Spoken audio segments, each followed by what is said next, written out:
দুইটা পাপ জীবনে করবেন না। দুইটা এমন পাপ রয়েছে জীবনে করার চেষ্টা করবেন, আজকে থেকে আপনারা প্রমিস করবেন এই দুইটা পাপ আমরা কখনো করব না।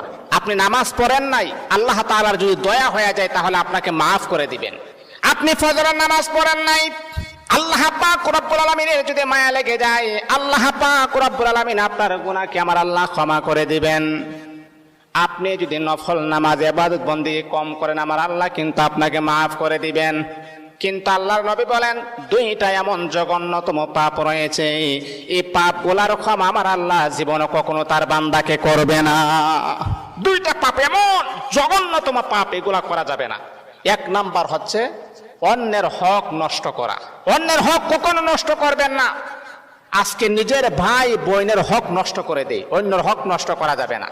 দুই নাম্বার হচ্ছে আল্লাহ পাক রব্বুল আলামিনের সাথে শিরিক করা। যদি কোনো বান্দা আল্লাহ পাকের সাথে শিরিক করেন, আমার আল্লাহ